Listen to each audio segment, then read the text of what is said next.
जहां हम विज्ञान, अध्यात्म और धर्म के विषयों का सरल विश्लेषण करेंगे। हमारा उद्देश्य है कि हम प्राचीन धार्मिक ग्रंथों को, विज्ञान को और आधुनिक युग के विचारों के बीच एक सेतु बना सकें, ताकि आप इन विषयों को एक नए दृष्टिकोण से देख सकें। चाहे आप आत्मा की गहराइयों में डूबने का प्रयास कर रहे हो या फिर वैज्ञानिक दृष्टिकोण से इन विषयों को समझना चाहते हैं, आत्ममंथन आपकी इस यात्रा में आपका साथी बनेगा। तो आइए इस ज्ञान की यात्रा में अपने भीतर छिपे रहस्यों को जानने, समझें और जीवन के गहरे अर्थों की खोज करें।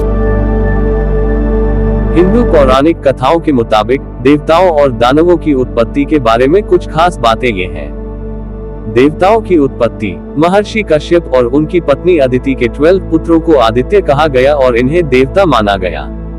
दैत्यों की उत्पत्ति। महर्षि कश्यप और दक्ष की ज्येष्ठ पुत्री दिति के पुत्रों को दैत्य कहा गया। दैत्यों में हिरण्यकश्यप और हिरण्याक्ष जैसे नाम शामिल हैं। दानवों की उत्पत्ति। महर्षि कश्यप और दक्ष की पुत्री दनु के पुत्रों को दानव कहा गया। दानवों के 114 मुख्य कुल थे, जिनमें से 64 सबसे प्रमुख माने जाते हैं। दानवों में विप्रचित्ति और मय जैसे नाम शामिल हैं। राक्षसों की उत्पत्ति। राक्षसों की उत्पत्ति के बारे में 2 कथाएं प्रसिद्ध हैं। एक कथा के मुताबिक ये महर्षि कश्यप और दक्ष की पुत्री सुरसा के पुत्र थे। दूसरी कथा के मुताबिक ब्रह्मा जी के क्रोध से हेती और प्रहेती नाम के 2 असुर पैदा हुए और वहीं से राक्षस वंश की शुरुआत हुई। देवताओं को सुर तो दैत्यों को असुर कहा जाता था। देवताओं की अदिति तो दैत्यों की दिति से उत्पत्ति हुई। दानवों की दनु से तो राक्षसों की सुरसा से, गंधर्वों की उत्पत्ति अरिष्टा से हुई। इसी तरह यक्ष, किन्नर, नाग आदि की उत्पत्ति मानी गई है। देवताओं को सुर तो दैत्यों को असुर कहा जाता था। तब देवताओं ने ब्रह्मा जी से प्रार्थना की कि वो कुछ करे। ब्रह्मा जी ने देवताओं को सागर मंथन की बात कह और उससे अमृत प्राप्त होने की बात बतलाई, जिसे देवता पी ले तो वो दानवों के हाथ मृत्यु को प्राप्त नहीं होंगे। और साथ में ये भी कहा कि सागर मंथन आसान नहीं है, उसमें दानवों को भी शामिल करो और युक्ति पूर्वक अमृत को प्राप्त करो। दानवों को सम्मिलित करने के कारण है, एक तो इतना बड़ा काम अकेले और गुप्त तरीके से कर नहीं सकोगे, क्योंकि दानवों को पता चल जाएगा, और दूसरा इसमें श्रम बहुत लगेगा। ब्रह्मा जी की बात पर तब युक्ति पूर्वक देवताओं ने दानवों को सागर मंथन मिलकर करने की बात के लिए राजी किया और दानवों को सागर से बहुत से रत्न निकलने की बात कही, लेकिन अमृत की बात नहीं बतलाई। दानव सहमत हो गए और फिर उन्होंने कहा, भाई पहले ही इस बात को तय कर लो कि पहला रत्न निकला तो कौन लेगा, दूसरा किसका होगा, ताकि बाद में वाद विवाद न हो। देवता थोड़े घबराए कि कहीं पहली बार में अमृत निकल गया और दानवों के हाथ लगा गया तो। लेकिन फिर भगवान को मन ही मन नमस्कार कर उन्होंने विश्वास किया कि भगवान उनका कल्याण अवश्य करेंगे। और तय हो गया कि पहला रत्न निकलेगा, वो दानवों को, दूसरा देवताओं को, और फिर इसी प्रकार से क्रम चलता रहेगा। मंथन के लिए रस्सी का काम करने के लिए देवताओं ने सर्पों के राजा वासुकी से प्रार्थना की और उसे भी रत्नों में भाग देने की बात कही गई। वासुकी नहीं माना। उसने कहा कि रत्न लेकर वो क्या करेगा। फिर देवताओं ने अलग से उसे समझाया और अमृत में हिस्सा देने की बात कही, तब वो तैयार हुआ। सुमेरु पर्वत से प्रार्थना की गई। उसको को मथनी बनने के लिए मनाया गया। सब तैयारी पूर्ण होने के बाद तय किए मापदंडों पर नियत दिन में सागर मंथन हुआ। लेकिन जैसे ही मंदराचल पर्वत को समुद्र में उतारा गया, वो अपने भार के बल से सीधा सागर की गहराइयों में डूब गया और अपना घमंड प्रदर्शित किया।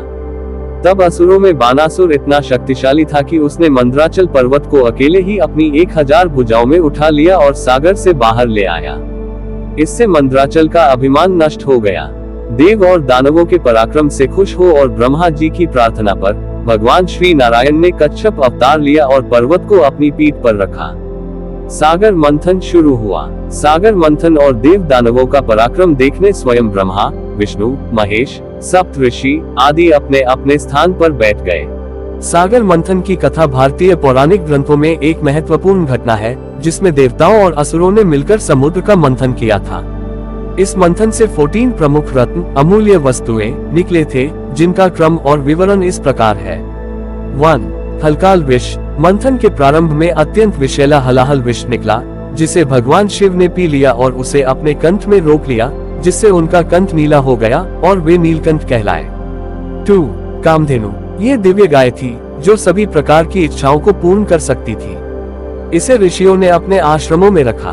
3. उच्चे श्रवा, ये 7 सिरों वाला दिव्य घोड़ा था जिसे असुरों के राजा बलि ने अपने पास रखा। 4 ऐरावत, ये एक दिव्य सफेद हाथी था जिसे देवराज इंद्र ने अपने पास रखा। 5 कौस्तुभ मणि, यह अत्यंत चमकदार और दिव्य रत्न था जिसे भगवान विष्णु ने अपने वक्षस्थल पर धारण किया। 6 कल्प वृक्ष, यह इच्छापूर्ति करने वाला वृक्ष था जिसे स्वर्ग में स्थापित किया गया। 7 रंभा, ये दिव्य अप्सरा थी जिसे स्वर्ग में नृत्य के लिए रखा गया। 8 लक्ष्मी देवी, समुद्र मंथन से महालक्ष्मी प्रकट हुई जो धन, ऐश्वर्य और सौभाग्य की देवी है। उन्होंने भगवान विष्णु को अपने पति के रूप में चुना। 9 वारुणी, यह मदिरा थी जिसे असुरों ने अपनाया। 10 चंद्रमा, मंथन से चंद्रमा का भी उदय हुआ जिसे भगवान शिव ने अपने मस्तक पर धारण किया। 11 शंख, ये विष्णु भगवान का दिव्य शंख था जिसे वे हमेशा अपने साथ रखते हैं। 12 धन्वंतरी, यह अमृत कलश लेकर प्रकट हुए जो आयुर्वेद के देवता माने जाते हैं। 13 अमृत, अमृत कलश मंथन का सबसे मूल्यवान रत्न था जिसे देवताओं और असुरों के बीच विवाद के बाद भगवान विष्णु ने मोहिनी रूप धारण कर देवताओं को प्राप्त कराया। 14 निधि, ये दिव्य धन और खजाना था जिसे कुबेर ने अपने पास रखा।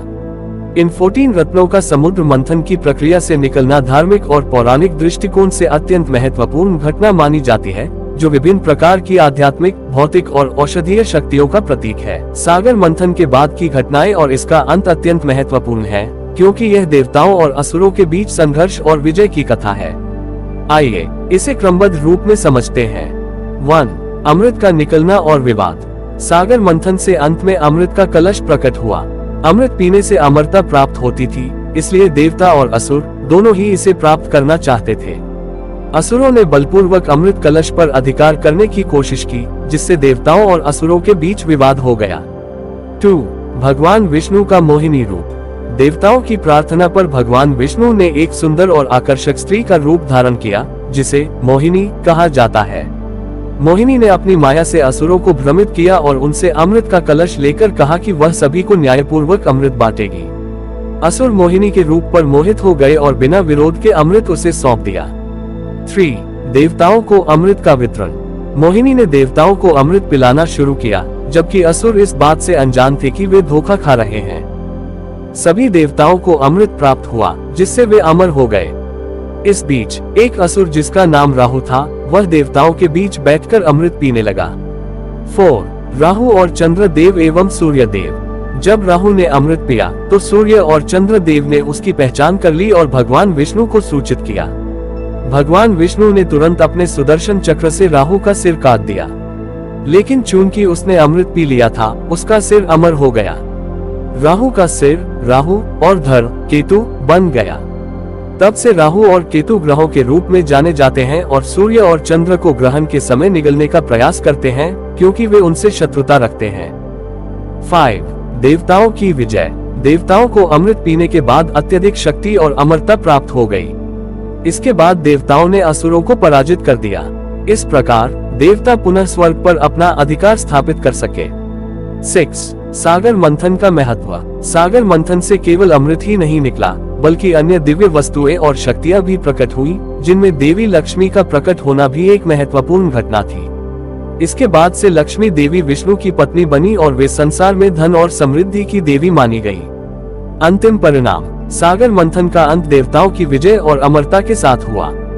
भगवान विष्णु के मोहिनी रूप और चतुराई के कारण असुर अमृत से वंचित रह गए। देवता अमर हो गए और उन्होंने असुरों को पराजित कर पुनः स्वर्गलोक पर अधिकार प्राप्त कर लिया। आज का विषय आपको पसंद आया होगा और इसने आपके विचारों को एक नया दृष्टिकोण दिया होगा। अगर आपको ये वीडियो पसंद आया हो तो इसे लाइक करें और अपने विचार हमें कमेंट में जरूर बताएं। चैनल को सब्सक्राइब करना ना भूलें और बेल आइकन दबाएं ताकि हमारी हर नई वीडियो की सूचना आपको सबसे पहले मिले। धन्यवाद, फिर मिलते हैं।